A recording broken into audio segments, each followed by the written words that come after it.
For 6 long years, a man vanished deep inside the Ozarks, until something strange happened.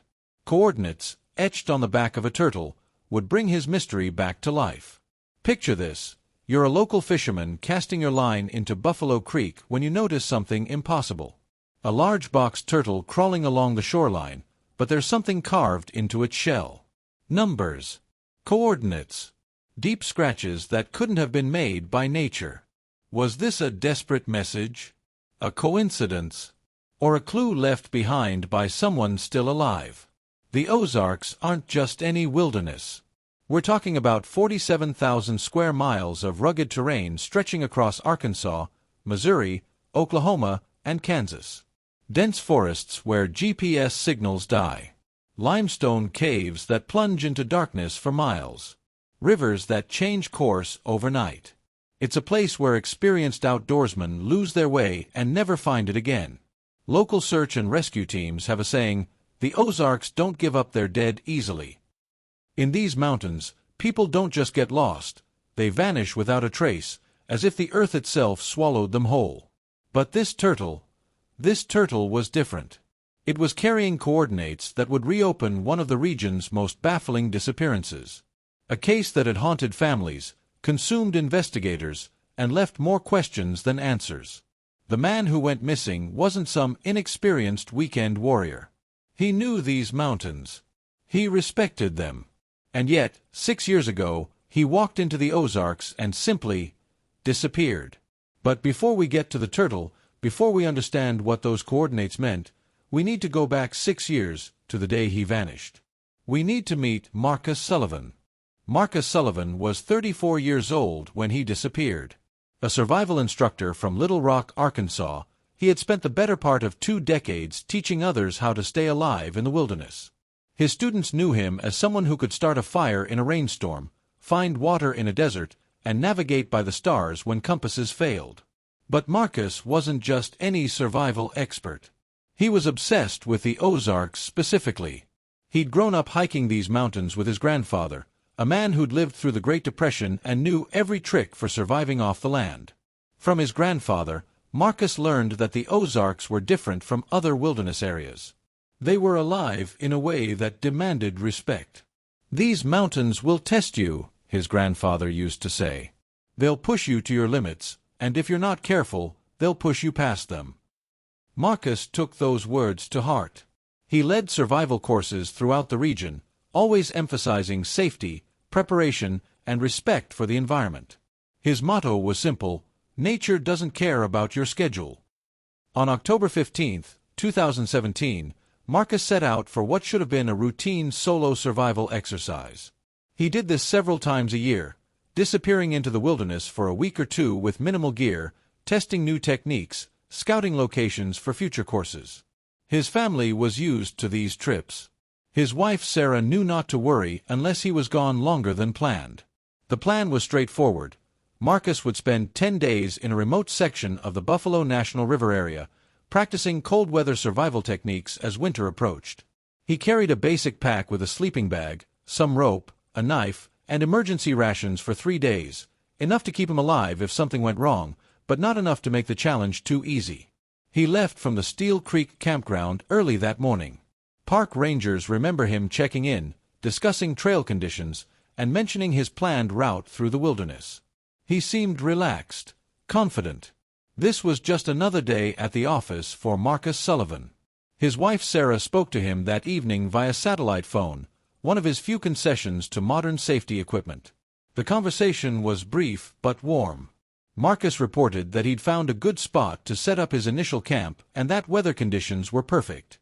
He sounded exactly like himself, calm, focused, in his element. "I love you," were the last words Sarah heard her husband speak. That was October 15th. By October 25th, when Marcus failed to return to Steel Creek campground, his family knew something was terribly wrong. Marcus had never been late returning from a survival exercise. Never. Sarah contacted park rangers immediately. Within hours, a search was organized. By the next morning, they found Marcus's truck still parked at Steel Creek, his keys locked inside just as he'd left them. Everything appeared normal, Except for one thing, Marcus Sullivan was nowhere to be found. The initial search focused on his planned route, but the teams found no trace of him. No footprints, no disturbed vegetation, no signs of a campsite. It was as if Marcus had walked into the forest and simply evaporated. But the Ozarks had seen disappearances like this before. The question was, would this be another case that went cold, or would the mountains finally reveal their secrets? The search for Marcus Sullivan became one of the largest rescue operations in Arkansas history. Within 48 hours of his disappearance being reported, over 200 volunteers had joined professional search and rescue teams. Helicopters crisscrossed the Buffalo National River area. Bloodhounds followed scent trails that seemed to vanish at random points. Expert trackers examined every inch of his planned route. The early days of the search revealed tantalizing clues that led nowhere. On day 3, searchers found what appeared to be Marcus's first campsite, a small clearing near a stream where someone had built a fire ring from local stones. The ashes were cold, but analysis suggested the fire had been built around the time Marcus would have been in the area. But here's where things got strange. There were no footprints leading away from the campsite. None. The soft earth around the fire ring should have preserved tracks for days, but it was as if whoever built that fire had simply vanished into thin air. 2 days later, searchers found a piece of paracord tied to a tree branch about a mile from the campsite. The cord was the same type Marcus carried, and it was tied in a knot he commonly used in his survival courses. But again, there were no footprints nearby, no other signs of human presence. These discoveries created more questions than answers. Sarah Sullivan clung to every piece of evidence, hoping it meant her husband was still alive, still trying to signal his location. But the search teams were beginning to worry that something more sinister might be at play. The terrain itself seemed to be working against the searchers. The Ozarks in late October are a maze of ravines, caves, and thick undergrowth. Autumn rains had swollen creeks and rivers, making some areas inaccessible. Weather patterns in the mountains are unpredictable. What starts as a clear day can become a dangerous storm within hours. Local volunteers joined the search with stories that sent chills down everyone's spines. They spoke of other disappearances in the area, dating back decades.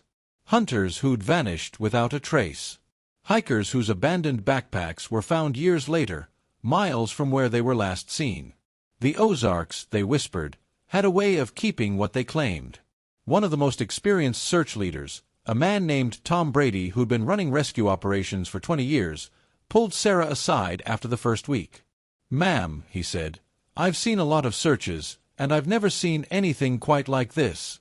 It's not that we're not finding evidence, we're finding too much evidence, but none of it makes sense. Your husband knows these mountains. If he was injured or lost, he'd leave signs we could follow. The fact that we're not finding those signs, it means something else is happening here."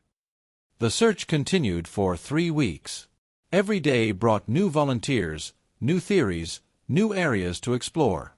They found a torn piece of fabric that might have come from Marcus's jacket, but it was caught on a branch 12 feet off the ground with no explanation for how it got there.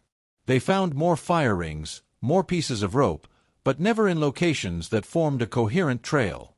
The most unsettling discovery came on day 18. Searchers found a tree with strange markings carved into its bark, not natural damage, but deliberate cuts that formed what looked like a primitive map or message. The cuts were fresh, made sometime after Marcus's disappearance, but there was no way to prove he'd made them. Local newspapers began calling it the Ozarks ghost case. National media picked up the story, bringing in psychics, conspiracy theorists, and amateur detectives who only complicated the search efforts. Sarah Sullivan found herself dealing not just with her husband's disappearance, but with a circus of speculation and false hope. By November 15th, 1 month after Marcus vanished, the official search was scaled back to periodic helicopter flyovers and follow-up investigations of reported sightings. The case remained active, but resources were limited, and winter was making the mountains increasingly dangerous for searchers. Sarah refused to give up. She organized private search parties, hired private investigators, and spent her life savings following every lead, no matter how thin. She quit her job to dedicate herself full-time to finding her husband. Friends and family worried about her, but they understood. Marcus wasn't just missing, he was out there somewhere, and she wasn't going to abandon him. And then, after months of searching, the case went cold. For 6 years, nothing. Until a turtle changed everything. Ray Hutchins had been fishing the Buffalo National River for 43 years. He knew every pool, every rapid, every bend where the bass liked to hide. On the morning of September 8, 2023, he was doing what he'd done thousands of times before, walking the shoreline of Buffalo Creek, looking for the perfect spot to cast his line. The morning was perfect for fishing. Cool air, slight overcast, the kind of conditions that bring fish to the surface. Ray was focused on the water when something caught his eye on the muddy bank ahead. A box turtle, larger than most he'd seen, was slowly making its way toward the creek. Nothing unusual about that. Turtles were common in the area, and they often came to the water's edge to drink or cool off. But as Ray got closer, he noticed something that made him stop in his tracks. There were markings carved into the turtle's shell. Not the natural wear and tear you might see on an old turtle, but deliberate scratches that formed numbers and symbols. Ray knelt down for a closer look. The turtle didn't retreat into its shell. Box turtles in this area were used to humans and weren't easily spooked. What Ray saw made his blood run cold. Etched into the turtle's carapace, carved deep enough to be permanent but not deep enough to harm the animal, were coordinates: 36.1389 degrees north, 93.3017 degrees west. But that wasn't all. Below the coordinates was a single word, scratched in uneven letters: help. Ray had lived in Arkansas his entire life. He'd heard all the stories about people disappearing in the Ozarks, including the widely reported case of Marcus Sullivan 6 years earlier. He knew enough about the wilderness to understand that coordinates carved into a turtle's shell weren't the work of nature. Someone had put those numbers there. Someone who desperately wanted them to be found. Ray carefully photographed the turtle with his phone before it continued its journey toward the creek. Then he called the Newton County Sheriff's Office. Deputy Jennifer Walsh took the call. Her first instinct was to dismiss it as a prank or misunderstanding. People called with strange reports all the time, especially during tourist season. But something in Ray's voice convinced her to take it seriously. "Sir, you're telling me someone carved coordinates into a turtle shell?" "That's exactly what I'm telling you," Ray replied. "And I've got pictures to prove it." When Deputy Walsh saw Ray's photographs, she immediately contacted her supervisor. The coordinates were easy to verify. They pointed to a location deep in the Ozark National Forest, about 12 miles from where Ray had found the turtle. But here's what made the discovery even more significant. The coordinates were only 3 miles from where Marcus Sullivan was last seen. Sheriff Mike Thompson had been in law enforcement for 28 years. He'd worked the Marcus Sullivan case personally and had never forgotten it. When Deputy Walsh showed him the photographs, he felt the same chill that had haunted him for 6 years. "This can't be a coincidence," he told his team. "Someone carved those coordinates for a reason. We need to check them out." The logistics were complicated. The coordinates pointed to an extremely remote area accessible only by foot, through terrain that would challenge even experienced hikers. It would require a full expedition, search and rescue personnel, equipment, probably an overnight camping trip. But they had to know. After 6 years of wondering what happened to Marcus Sullivan, they finally had a concrete lead. 3 days later, a team of 8 searchers set out to follow the turtle's coordinates. They had GPS units, emergency communication equipment, and enough supplies for 3 days in the wilderness. They were prepared for anything, except what they actually found. The coordinates led them to a location that changed everything they thought they knew about Marcus Sullivan's disappearance. The hike to the coordinates took the search team 6 hours through some of the most challenging terrain in the Ozarks. They followed deer trails through thick underbrush, crossed 3 swollen creeks, and climbed rock faces that tested even their experienced hands. This wasn't an area that casual hikers would ever reach by accident. As they approached the GPS coordinates, the team leader, Sergeant Mike Rodriguez, called for a halt. Something was wrong with the landscape ahead. Through the trees, he could see structures that didn't belong in the wilderness. "This is unnatural," he radioed back to base. Someone's been living out here. What they found defied everything they thought they knew about survival in the Ozarks. The coordinates led to a small clearing that had been turned into an elaborate survival camp.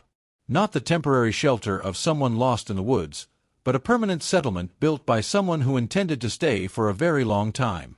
The centerpiece was a log cabin, roughly 8 feet by 12 feet, built entirely from materials found in the forest. The logs were carefully notched and fitted together without nails or modern tools.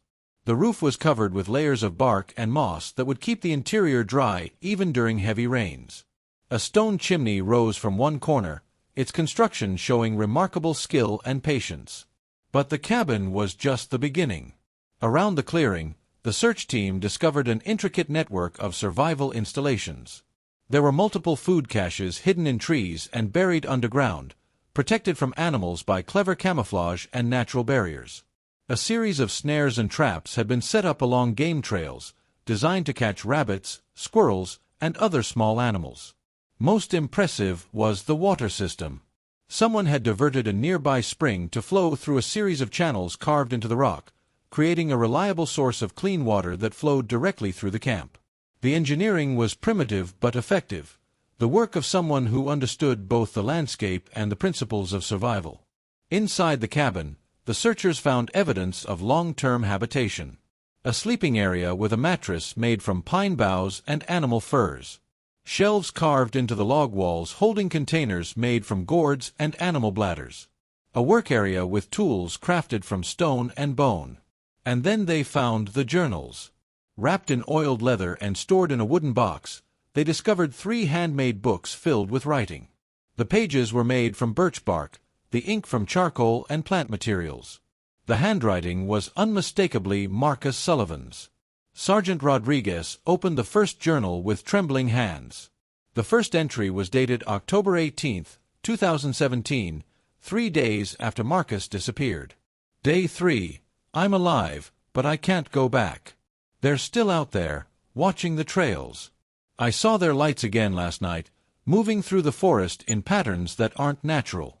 I don't know what they want, but I know they've been following me since the first night. The search team exchanged shocked glances. This wasn't the journal of someone lost in the woods. This was the record of someone hiding. The entries continued, describing Marcus's first weeks in the wilderness. He wrote about building temporary shelters, finding food, and most importantly, avoiding what he called the Watchers. According to his journals, Marcus had encountered something or someone in the forest that had forced him to abandon his original survival exercise and go into hiding. Day 12. Built a better shelter today. Can't risk a fire during daylight anymore. The smoke gives away my position. I saw 3 of them yesterday, moving through the trees about half a mile south of my camp. They move too quietly for humans, but they're too organized to be animals. What are they? Day 27. Winter's coming early this year. I've cached enough food for 3 months, maybe 4 if I'm careful. Found a cave system that connects to the underground river. If they find my main camp, I might be able to escape through the caves. Part of me wants to try to make contact with the outside world, but another part of me knows that would just put Sarah in danger. The journals painted a picture of a man who had stumbled into something he couldn't understand, something that had forced him to choose between returning home and potentially endangering his family, or disappearing entirely to keep them safe.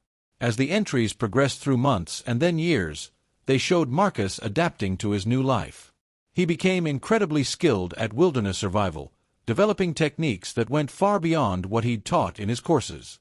He learned to move through the forest without leaving tracks, to hunt using weapons he'd crafted himself, to predict weather patterns by reading subtle signs in nature. But the journals also showed the psychological toll of isolation. Entries became shorter and more erratic as time passed. Marcus wrote about talking to animals, about dreams that felt more real than waking life, about the constant fear that they might find him. The final entry was dated just 2 months before the turtle discovery. Year 6. I can feel myself changing. Sometimes I forget what Sarah looks like. Sometimes I forget why I'm hiding. The Watchers haven't been back for over a year now. Maybe they've given up. Maybe I could go home. But what if I'm wrong? What if leading them back to civilization is exactly what they want? I've been thinking about the turtle I've been feeding near the creek. Smart animal. Been coming around for months now. If something happens to me, if I can't make it through another winter, maybe the turtle could carry a message. It's crazy, but it might be the only way. That was the last entry. The search team found no sign of Marcus himself, alive or dead. His survival camp showed signs of recent use, a fire pit with cold but recent ashes, food stores that had been accessed within the past few weeks, but Marcus Sullivan was still missing. However, they did find one more thing that sent chills down their spines. Scattered around the camp were dozens of stone markers, each one carefully positioned and carved with the same coordinates that had been found on the turtle. Marcus hadn't just carved those coordinates once as a desperate last resort. He'd been preparing for months, maybe years, creating multiple copies of his location in case one message somehow made it to civilization. The turtle had been his final plan, his last hope of making contact with the outside world. But where was Marcus Sullivan now? The discovery of Marcus Sullivan's survival camp sent shockwaves through the law enforcement community and reignited national media attention to the case. For 6 years, searchers had assumed they were looking for a lost hiker or the victim of an accident. Instead, they'd found evidence of one of the most sophisticated long-term survival operations in modern American history. Sarah Sullivan's reaction to the news was a mixture of relief, anguish, and confusion. Relief that her husband had survived far longer than anyone imagined.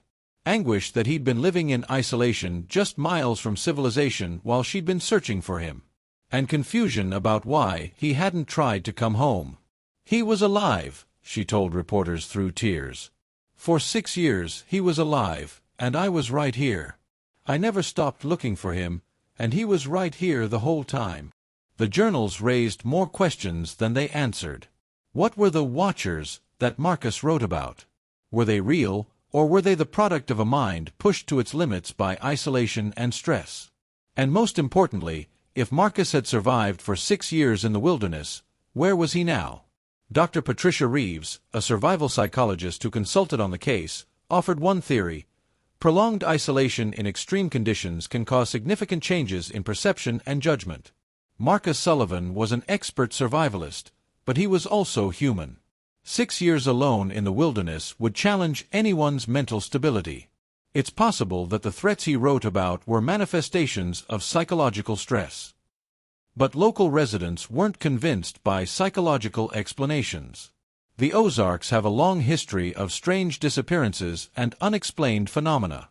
Old-timers spoke of lights moving through the forest at night, of sounds that couldn't be explained by known wildlife, of areas where even experienced hunters refused to venture. "There's things in these mountains that don't want to be found," said Carl Winters, whose family had lived in the area for 4 generations. "And there's things that don't want us finding other things." Marcus Sullivan might have stumbled into something he wasn't supposed to see. The FBI was called in to investigate the possibility of foul play. If Marcus's journals were accurate, he might have been the victim of some kind of human trafficking operation, illegal activity, or even domestic terrorism. Federal agents scoured the area around his survival camp, looking for evidence of the Watchers he described. What they found was disturbing, if inconclusive. The search team discovered multiple observation points in the forest around Marcus's camp, elevated positions that would provide clear views of his activities. Some of these positions showed signs of long-term use, cleared sight lines, comfortable sitting areas, even some crude shelters. Someone had indeed been watching Marcus Sullivan. The question was who, and why. Advanced forensic analysis of the journals revealed additional details that deepened the mystery. The handwriting showed signs of increasing stress over time, but experts confirmed that all entries were written by the same person. There were no signs of forgery or deception. More intriguingly, chemical analysis of the primitive ink Marcus had used revealed traces of compounds that shouldn't exist in the Ozarks. The charcoal base was normal, but mixed in were microscopic particles of metals and other substances that suggested contact with industrial or technological equipment. Had Marcus encountered some kind of illegal operation in the forest? Were the Watchers involved in activities they needed to keep secret? Or was there another explanation for the strange compounds in his journal ink? 3 months after the discovery of the survival camp, the case took another unexpected turn. A geological survey team working in the area reported finding a previously unknown cave system less than a mile from Marcus's camp. The caves extended for miles underground, connecting to other cave networks throughout the region. More disturbing were the signs of recent human activity in the caves. The survey team found evidence of modern equipment, electrical systems, and what appeared to be living quarters deep underground. But whoever had been using the caves had abandoned them recently, leaving behind only traces of their presence. The underground discovery led to wild speculation. Some theorists suggested that Marcus had stumbled upon a secret government facility. Others proposed that he'd encountered everything from drug smuggling operations to human trafficking rings to illegal research laboratories. But perhaps the most haunting theory came from Sarah Sullivan herself. After reading her husband's journals multiple times, she came to believe that Marcus was still alive, still hiding somewhere in the Ozarks. He wrote about the turtle as his final plan, she said. But what if it wasn't final? What if the turtle was just the beginning? Marcus is smart. If he survived 6 years in the wilderness, he could survive longer. Maybe he's still out there, waiting for the right moment to come home. The search for Marcus Sullivan officially remains active. Park rangers continue to patrol the area around his survival camp. Motion-activated cameras have been installed along trails he might use. And Sarah continues to visit the Ozarks regularly, leaving messages at his campsite and hoping he might see them. The turtle that started everything has never been found again. Some searchers believe it died of natural causes. Others think it simply returned to whatever remote corner of the forest it came from, its mission complete. But every few months, hikers in the area report finding new stone markers carved with coordinates. Most lead to empty clearings or long-abandoned campsites. But some point to locations that have never been fully explored, areas where the Ozarks keep their deepest secrets. Was Marcus Sullivan the victim of an elaborate conspiracy, or was he simply a man pushed beyond his limits by isolation and fear? Did he carve those coordinates on the turtle himself, or did someone else use his message system to communicate with the outside world? The truth remains hidden somewhere in the 47,000 square miles of Ozark wilderness.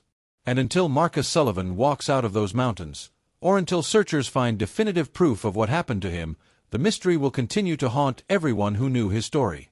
Do you think Marcus etched those coordinates himself, driven by 6 years of isolation and paranoia?